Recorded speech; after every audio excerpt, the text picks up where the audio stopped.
G'day mate, 40 here.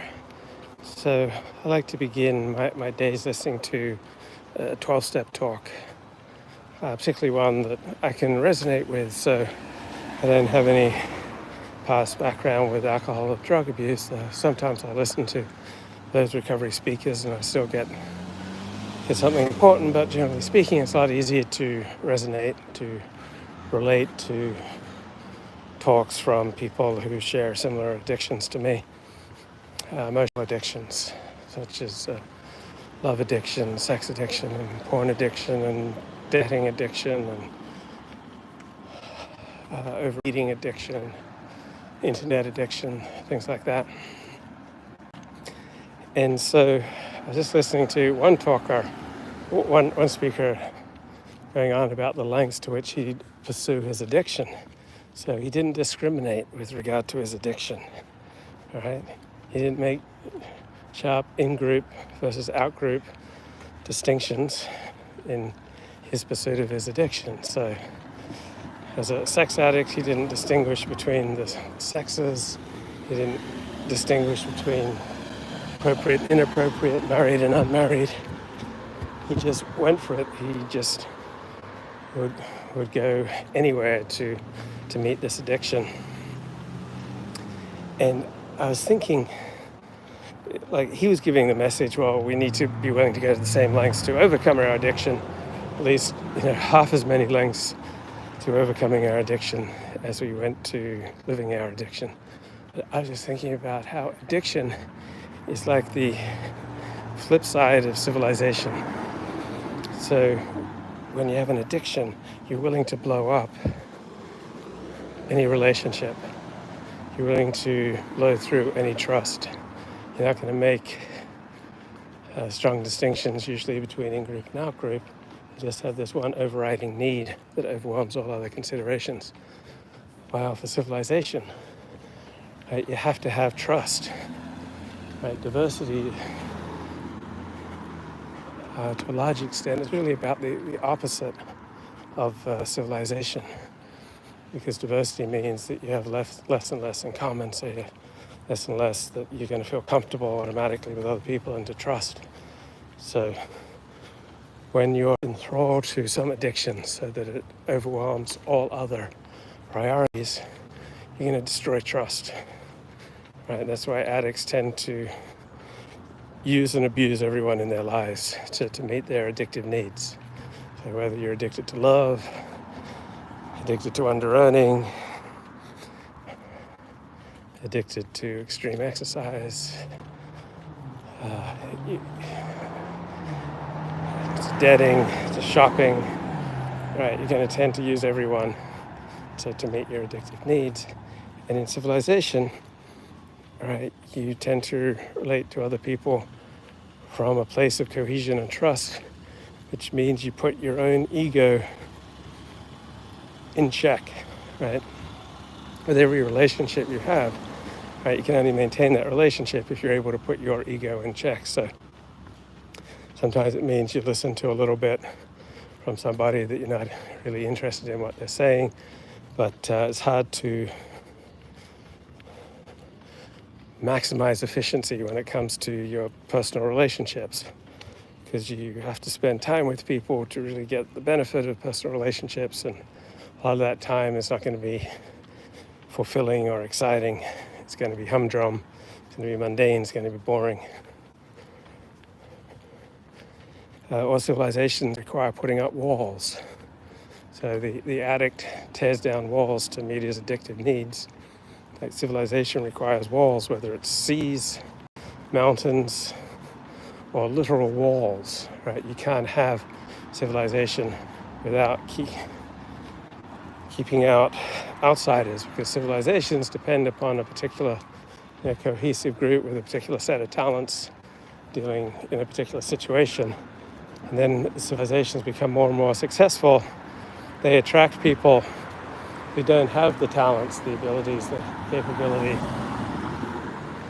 the practices that created the civilization in the first place. So civilizations without strong boundaries and walls will tend to get overwhelmed by people who reduce social cohesion, social trust, and don't have the discipline and the talent, generally speaking, that the natives have to make something great. So another distinction, I think, between civilization and the life of addiction is monomania versus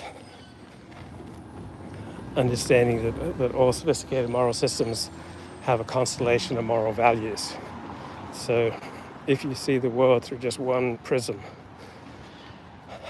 such as, I guess, cocaine or alcohol or relationship addiction or debting addiction or gaming addiction, or you just see the world through the prism of race or the Jewish question, or whether or not someone's saved, whether or not someone's a member of your religion, right? If you just see the world through monomania, kind of typical of the addictive approach that just shrinks down so much of life.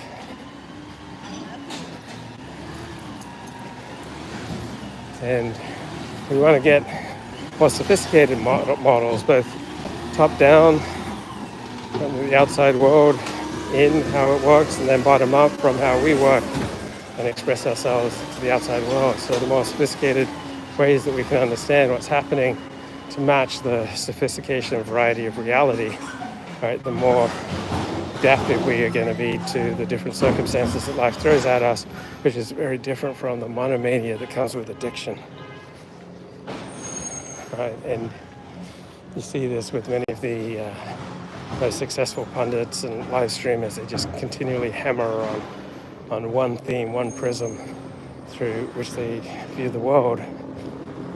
And it's attractive to people who have a psychological need to pull down the bewildering variety of life, to reduce all the complexity of the reality around us to just one variable.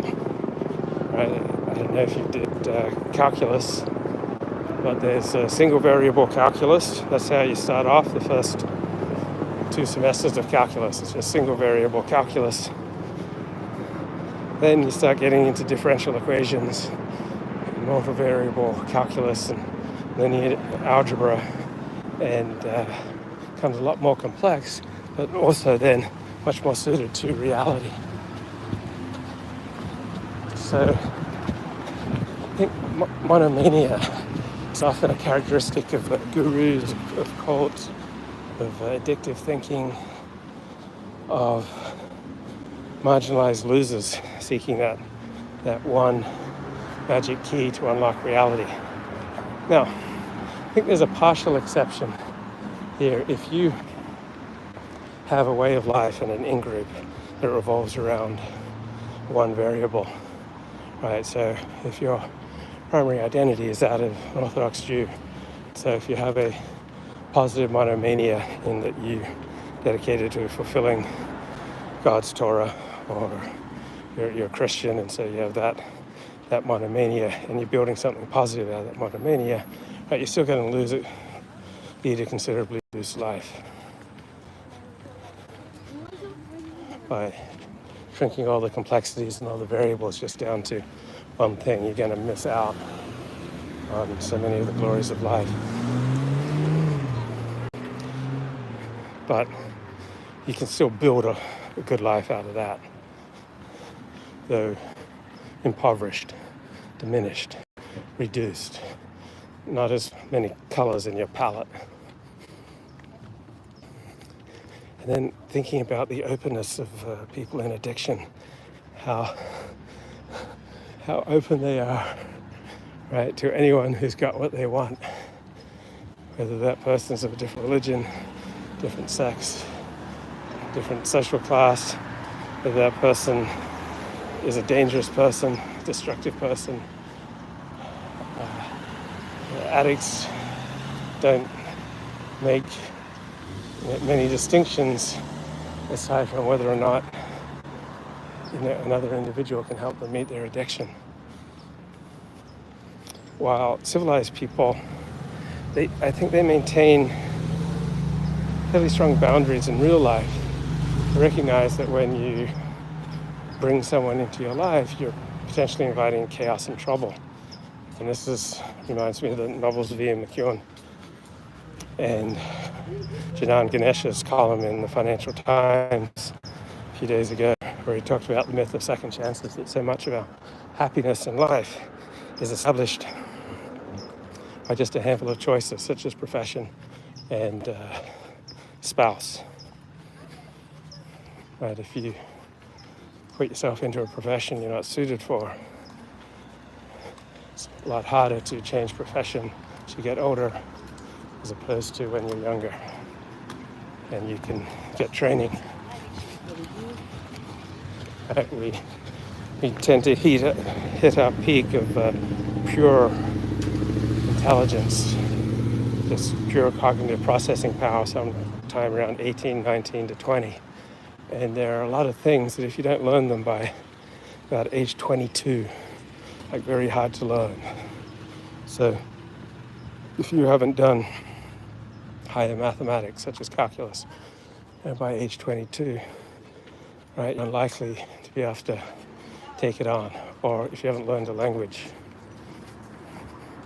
right, by your teens, right, you're not going to speak it adeptly, generally speaking, if you only take it on in your 20s or later. So in the novels of Ian McEwan, the protagonists typically make one mistake, right? They linger a little too long when they're looking at a stranger. And that stranger comes into their life and just brings a massive amount of chaos.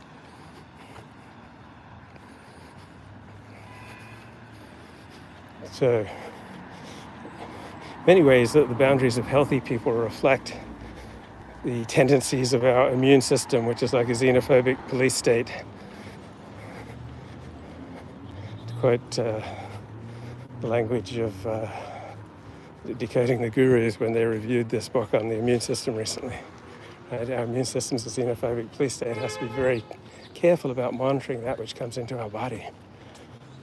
And civilized people, healthy people, take care with who they allow into their life.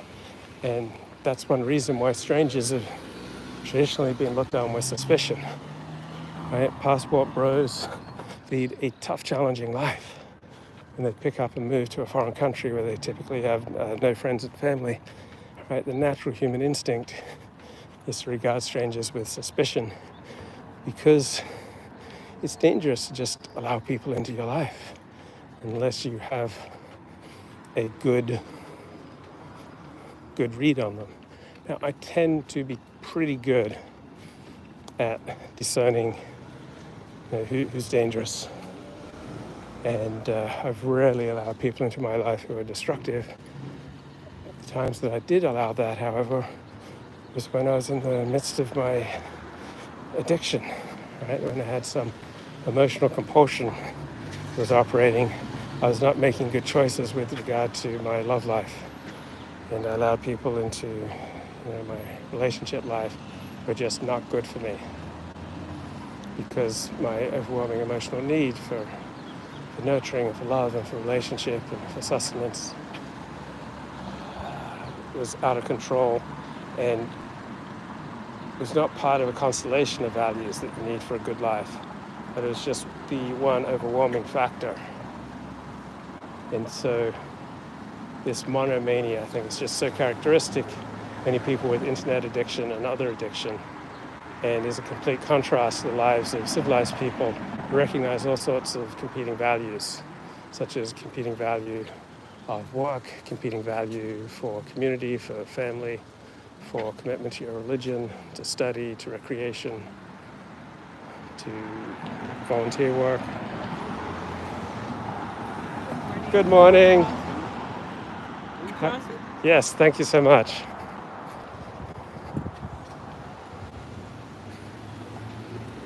So if you live in a multicultural big city like Los Angeles, you still going to enjoy the benefits of that strong in-group identity. But people, while superficially nice, still tend to erect pretty big barriers about allowing strangers immediate access to their lives, except for people who are alcoholics or have other addictions. So I was just walking through Beverly Hills yesterday, and I saw the actress who plays the therapist on the TV show.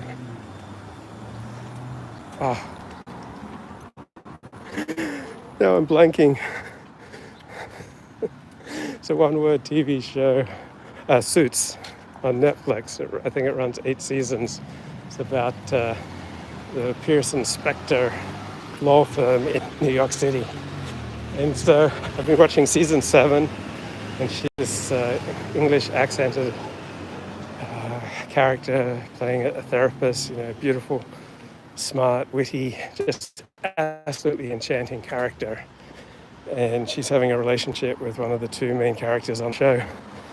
And then I walk down the street and there she is. Like, she's coming this way, I'm going that way. And the good thing about LA is that people don't bother celebrities. Like, people don't hound actors for autographs, that celebrities are allowed their own lives. So I didn't say anything. But I can imagine there are hundreds of thousands of people like me who've seen the TV show Suits, have fallen in love with this character, and then you're walking down the street and there's the actress who you've been absolutely enchanted with for the past few weeks while you're watching the TV show Suits. So I imagine that celebrities in particular have to keep their guard up, rich people in particular have to keep their guard up, because so many people want to use them.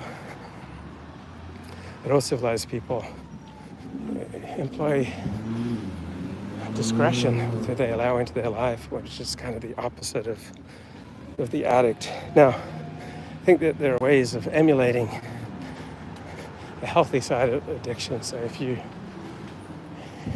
want to develop a political, social, cultural movement, right, you want to be open to working with a wide variety of coalition partners. So Israel defeated Iran's attack on Saturday through its use of coalition partners, which would have been regarded as unthinkable just 30 years ago, that so many Sunni Arab nations cooperated with Israel to help defend it. So even though you want to maintain good boundaries and strong borders, right, you still want to have the best possible relations you can with everyone. And so Israel, through this coalition that was just being placed under tremendous strain by Israel's invasion of Gaza, but they were still able to assemble the coalition. And so I think if you're a scholar or just intellectually thirsty, right, and you have reasonable amount of emotional balance, you can go study anything if you have a good reason to do so. So here's the flip side of recovery. Once you have recovered, right, you can go anywhere if you have a good reason for going there. Right? You don't have to live a life where you're frightened of being triggered. Right? Triggers are something that it might be important to figure out early on in your recovery, but once you've thoroughly worked the 12 steps and you have substantial recovery, you should no longer need to worry about being triggered. And if you're intellectually curious and you have recovery, you have some secure attachment, then you should be able to go anywhere in your pursuit of knowledge. Right? You should be able to read any book, listen to any point of view without it threatening and destabilizing you. On the other hand, if you're an unstable person, then obviously you have to lead a much more guarded life. But one can be extremely careful with who you allow into your life, but still enjoy a wide open intellectual life, which I think I do. I'm able to listen to any point of view, discuss it, argue about it on my YouTube show or on my blog or in real life. I can read any book and I can go any place that I have a good reason to go. So that's the healthy side of the addict, is just going anywhere and everywhere to meet his needs.